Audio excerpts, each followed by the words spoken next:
Shri Venkateswara gold తాకట్టులో ఉన్న మీ బంగారాన్ని విడిపించి కొనబడును.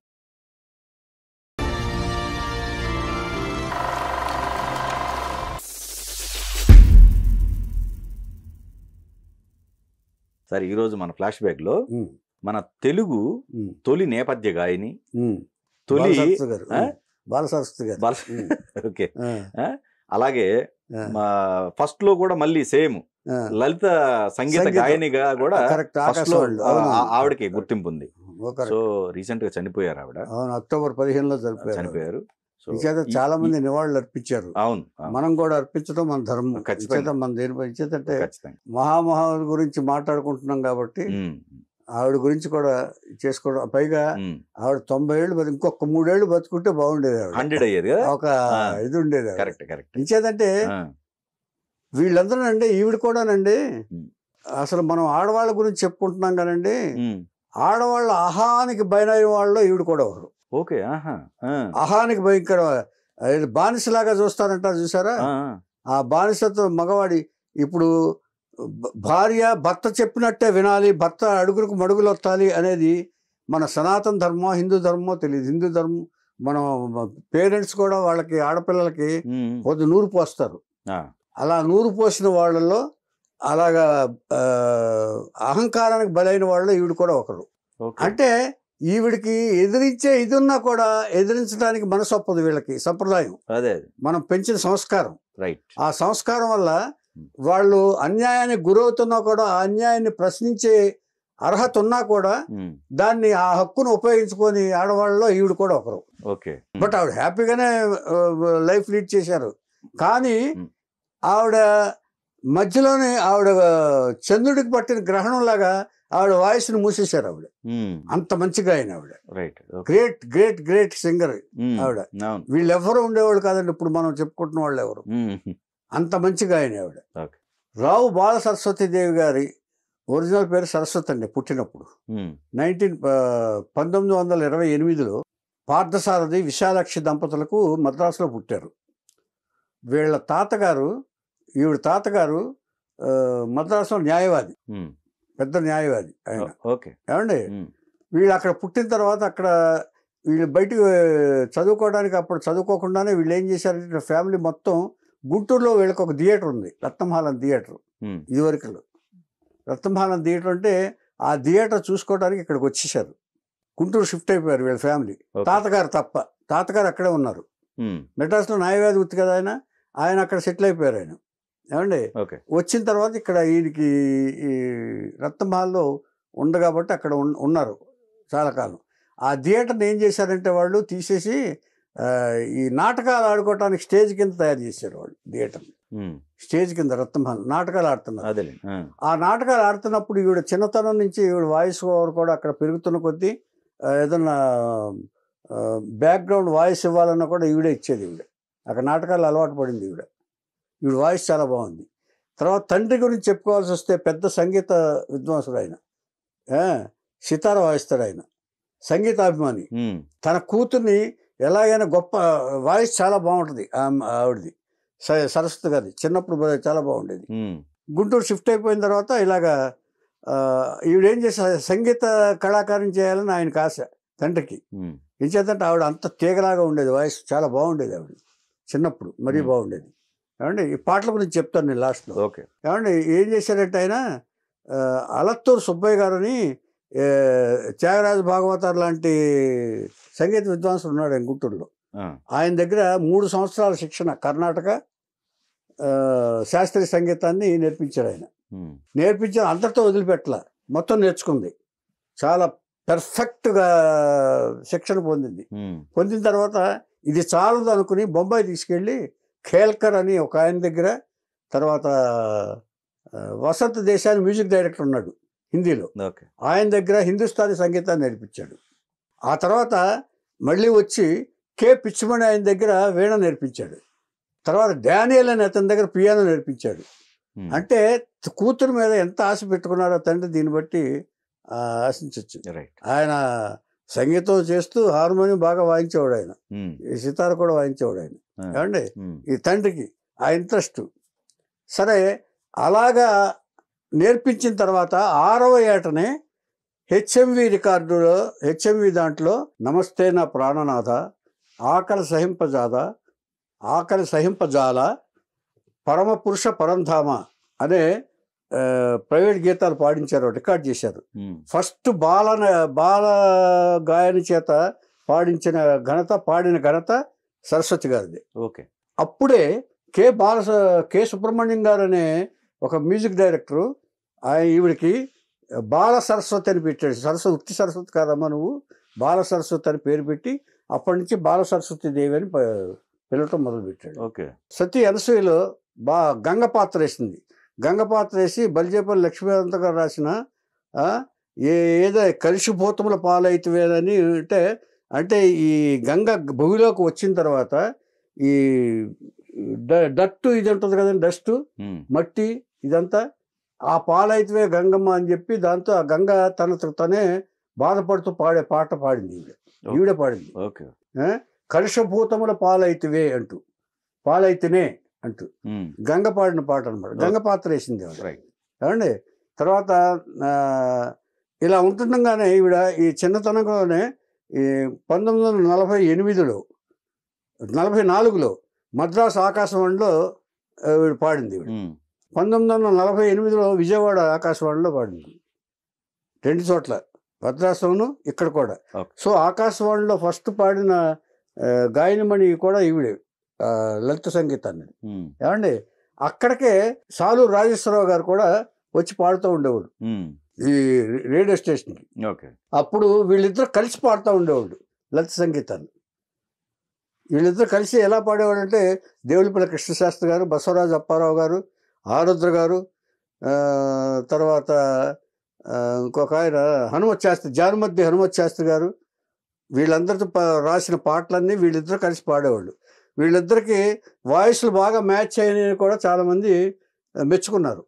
ఆయన ఫ్రెండ్ ఆయన 16 ఏళ్ళు, ఎవరు సాలూరు రాజేశ్వరరావు గారికి, వీడికి 12 ఏళ్ళు. సో ఇద్దరు చాలా స్నేహంగా ఉండేవాళ్ళు. ఇద్దరు మైనర్సే, చాలా స్నేహంగా ఉండేవాళ్ళు. దీనికి తర్వాత వేరే ఉంది. తర్వాత ఇల్లాలనే చిత్రంలో కూడా నడిచింది ఈవిడ. ఎవరు గోడవల్లి రామబ్రహ్మం తీసిన ఇల్లాలనే చిత్రంలో. తర్వాత బాలనటిగా ధ్రువ విజయం, సతీ అనసూయ, తర్వాత భక్త కుచేలలో బాలకృష్ణుడి పాత్ర కూడా వేసింది ఈవిడ. ఇక్కడి నుంచి భాగ్యలక్ష్మి అనే చిత్రంలో కమలా కోట్నిస్కి ఈవిడ ఫస్ట్ నేపథ్య గానం పాడింది. అదే తొలి నేపథ్య గాయనాన్ని కమలా కోట్నిస్కి. ఏమండి దీని తర్వాత రాజేశ్వరరావు గారు కలిసి నటించేవాడు కూడా వీళ్ళు, రాజేశ్వరరావు గారును ఈవిడ కూడా. ఆ తర్వాత భక్త తుకారాం అనే చిత్రంలో ఈ తమిళ తెలుగులో కూడా వీళ్ళిద్దరూ కలిసి పాడారు. ఈయన పాడించారు రాజేశ్వరరావు గారు. ఆయన మ్యూజిక్ డైరెక్టర్ అనుకుంటాను ఆయన దానికి. భక్త తుకారాం సిఎస్ఆర్ ఆంజనేయులు తెలుగులో ఈయన తుకారాం కింద వేశాడు ఆయన, తమిళ్లో వేరే ఆయన వేశాడు. ఏమండి ఇలా జరుగుతుండగా 1944 వచ్చింది. 44 వస్తే వీళ్ళ మావయ్య గారితో ఒకసారి గిండి రేసుకెళ్ళింది ఈవిడ, రావు బాల సరస్వతిరావు గారు. ఏమండి గిండి రేసుకెళ్ళిన తర్వాత అక్కడ ఒక వెంకటగిరి రాజా గారి తాలూకు కోలంక రాజావారు, ఆయన మహీపతి ఏదో సూర్యారావు ఏదో పేరుంది, ప్రద్యుమ్న మహీపతి సూర్యారావు గారు. ఆయన ఈవిడ చూశాడు. ఈవిడ హీరోయిన్ల కంటే బాగా ఉండేది అప్పుడు రావు బాలశాస్త్రి గారిని. చూసి ఆవిడ వేరే బోర్డ్స్ తెలుసుకోమన్నాడు అనుచరుని. ఎందుకంటే ఆయన గుర్రాలు ఉన్నాయి అక్కడ, ఆయన గుర్రాలు పోటీలో పాల్గొంటుండగా ఇక్కడ చూశాడు ఈవిడ్ని. అప్పుడు తక్కువ కదా, జనాలు ఎక్కువగా ఉండేవాళ్ళు కాదు కదా.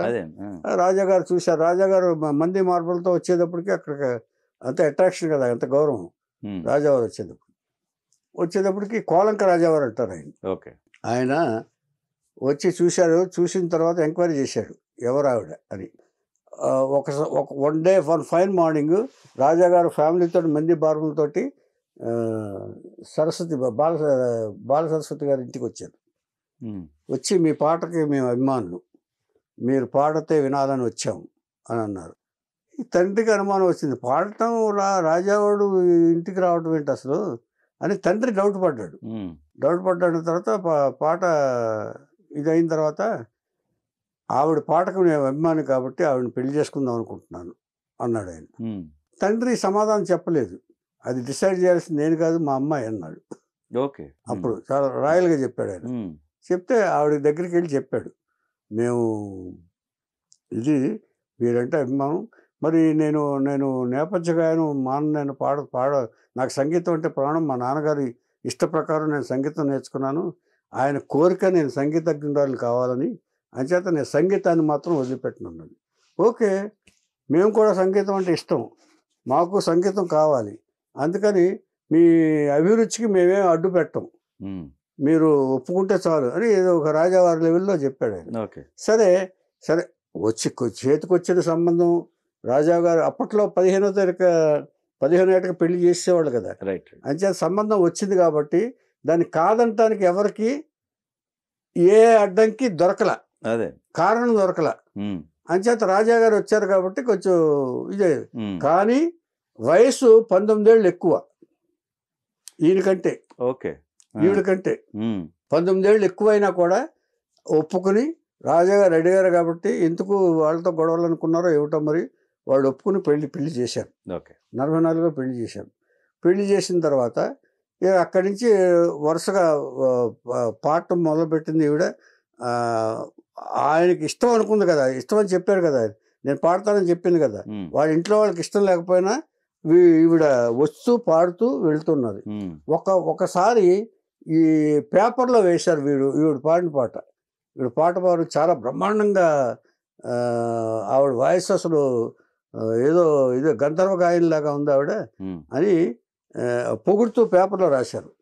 అది చూశాడు ఈయన. అంచేత నువ్వు ఇక్కడి నుంచి పాడటానికి వీలేదన్నాడు. ఇక్కడి నుంచి పాడటానికి వీలేదన్నాడు. అదేంటది, నేను చెప్పాను కదా మీరు ఏమైనా సరే రాజావారి హుకుం, నువ్వు మా మాట వినాల్సిందే, మా ప్రెస్టేజ్ వినాల్సిందే. కానీ ఇక్కడికి వెళ్ళిన తర్వాత ఏమి జరిగిందంటే ఆల్రెడీ రాజాగారికి 2 పెళ్ళిళ్ళు అయిపోయినాయి. అది 3వ పెళ్ళి. అది చెప్పలా ఆయన? అది చెప్పలా. ఓకే. ఇది 3వ పెళ్ళి. ప్లస్ సంగీతం అంటే అసలు తెలీదు, హతాశురాలు అయిపోయింది అంతే. ఇక్కడ సంగీతం తెలీదు, సంగీత జ్ఞానం లేదు, సంగీతం అభిరుచి లేదు, వినాలనే ఆసక్తి లేదు. చెప్పిందంతా అబద్ధం. అయితే చెప్పిందంతా అబద్ధం. అంటే వాళ్ళకి పిల్లలు లేరట, వాళ్ళిద్దరికి పిల్లలు లేరు కాబట్టి ఈవిని పెళ్లి చేసుకుని 3వ పెళ్లి అంటే ఎవరో కాబట్టి అది అబద్ధాన్ని దాచి, పెళ్ళయిందన్న విషయం దాచి ఈవిని పెళ్లి చేసుకున్నాడు. రాజాగారు కాబట్టి అది చెల్లిపోయింది. అదే మామూలు మనిషి అయితే చెల్లదు. ఇప్పుడు వెంకటగిరి రాజాగారి సంబంధించి కోలంక రాజావారు కాబట్టి వాళ్ళ అజమాయిషి చెల్లింది. ఇది తెలుసుకునేటప్పటికి ఏం చేయలేని పరిస్థితి ఈవిడ. ఇలా పాడుతున్నాడు ఆయన. పాడుతుండగా ఇక ఒకసారి ఏం జరిగిందంటే ఈవిడ పుట్టింటికి వచ్చినప్పుడల్లా అన్న కూడా పుట్టింటికి వచ్చి వాళ్ళు ఎవరిని ఇబ్బంది పెట్టలేక పాడుతూ వస్తుంది ఆవిడ. పాడుతూ వస్తుంది. సుబ్బరామన్ గారికి ఈవిడంటే ఈవిడ పాట అంటే చాలా ఇష్టం, ఈవిడ వాయిస్ అంటే. ఇప్పుడు పాటలు ఆపేశారు ఆవిడ, అప్పుడు బ్రేక్ ఇచ్చినట్టే కదా? బ్రేక్ ఇవ్వలా, ఇంకా ఇవ్వలా. ఆయన చెప్పి ఓకే ఊరికే పాడొద్దు అన్నాడు. కానీ ఇలా పాడకుండా ఎలా కుదురుతుంటూ ఒక మాట చెప్పి కన్విన్స్ చేసి పాడుతూ ఉంది ఆవిడ. ఇలా పుట్టింటికి వచ్చినప్పుడు, ఇంటికి వెళ్ళి వస్తానని చెప్పినప్పుడు, ఇంటికి వెళ్ళి వచ్చినప్పుడు మ్యూజిక్ డైరెక్టర్స్ కవర్ చేసి పలానప్పుడు పాడతానని చెప్పి ఈవిడ పాడుతూ ఉండేది. ఒకసారి ఈవిడ ఘంటసాల గారితో పాడుతున్నారు. ఘంటసాల గారితో పాడుతున్నారు. అప్పట్లో ఏంటంటే 2 మైకులు ఉండేవి కాదు ఇద్దరికి, ఒకే మైకు దగ్గర కూర్చున్నా నించున్నా పాడాలి వీళ్ళు. అంటే ఇలా పక్క నుంచుని పాడాలి. ఈ పాడిన తర్వాత ఏం చేశాడంటే ఈ వెనకాల డ్రైవరును వీళ్ళు వస్తారు కదా, వాళ్ళు వచ్చి ఆయనకి చెప్పారు, ఇలాగ ఎవరో పక్కనే నుంచుని పాడుతున్నారండి అన్నాడు. ఎంత ధైర్యం వాడికి, పక్కన కూర్చుని పాడతాడా అని భార్య రాగానే అడిగాడు. వాడెవడో లావుగా ఉన్నాడంట, నల్లగా, ఘంటసాల గారిని. అయ్యో, నల్లగా ఉండరా, వాడేంటి పక్కన నుంచుని పాడాడంట, ఇంకెప్పుడైనా ఇలా జరిగిందంటే ఊరుకునే లేదని వార్నింగ్ ఇచ్చాడు. ఓకే. ఆవిడ ఏం చెప్పుద్ది పాపం, ఏమి చెప్పడానికి లేదు. ఇచ్చేదంటే అప్పట్లో అదే ఏంటంటే ఒక భర్త రాచరికం ఒకటి. అప్పట్లో ఆడపిల్లలు మాట్లాడే పరిస్థితి లేదండి. ఇంతకీ విషయం ఏంటంటే ఈవిడ ఓన్గా ఒక అర్హత హక్కు ఉన్నా కూడా ఈవిడ మాట్లాడలేకపోయింది. అది పిటి. రైట్. తన హక్కుని కాపాడుకోలేకపోయింది. తన సంగీతాన్ని తనే మూసేసుకుంది, గొంతు నొక్కేసుకుంది. ఇది పిటి. ఇంకొకసారి ఒక వాల్మీకి అనే చిత్రంలో, వాల్మీకి చిత్రానికి పాడటానికి రికార్డింగ్ స్టూడియోకి వెళ్ళింది. స్టూడియోకి వెళ్ళిన తర్వాత ఇంటి దగ్గర నుంచి ఫోన్ వచ్చింది. తను చేశాడు ఫోన్, భర్త ఫోన్ చేశాడు. ఫోన్ చేస్తే మేనేజర్ ఆవిడ రికార్డింగ్లో ఉన్నారు, ఇప్పుడెప్పుడే తీయటానికి కుదరదండి, ఒక అరగంట పోయాక చేయండి, రికార్డింగ్ అయిన తర్వాత అరగంట గంట అయిన తర్వాత చేయండి అన్నాడు అని పెట్టేశాడు. ఫాట్మంట కోపం వచ్చింది అతనికి. వచ్చాడు, టక్ టక్ టక్ టక్ కారు వేసుకుంటూ వచ్చేసాడు. కారు వేసుకుంటూ వచ్చేసి, ఎవడవాడు నా ఫోన్ ఎత్తి నన్ను తర్వాత ఫోన్ చేయమని ఎవడాడు అన్నాడు. ఆవిడ రికార్డింగ్ థియేటర్లో ఉంది. ఇక బయట గొడవ చేస్తున్నాడంటే ఇక ఆవిడ కంగారుగా బయటకు వచ్చేసి కారు ఎక్కేసింది. ప్రొడ్యూసర్ అన్నాడు, ఏంటంటే ఇలా చేస్తారు మీరు, నాకు ఎంత లాస్ తెలుసా, 10,000 లాస్ ఇవ్వాల, ఎవడు పెట్టుకుంటాడు అని అడిగాడు. ఆఫ్టర్ ఆల్ 10,000 నువ్వెంత, నీ స్టూడియో ఎంత, నీ సినిమా ఎంత అని టక్ చెక్ రాసేసి 10,000 ఇచ్చేసాడు. 10,000 చెక్ ఇచ్చేసాడు. జాగ్రత్త, ఇంకెప్పుడైనా నా ఫోన్ కానీ ఇది కానీ ఎత్తుకే నా ఫోన్ ఎత్తకుండా ఉండటం అనేదే పొరపాటు, నేను ఊరుకుని వెళ్తున్నాను మర్యాద కోసం అని చెప్పేసి వెళ్ళిపోయాడు. ఇప్పుడు ఇంతకని కారు ఎక్కేసి సైలెంట్గా ఎక్కేసి వెళ్ళిపోయాడు.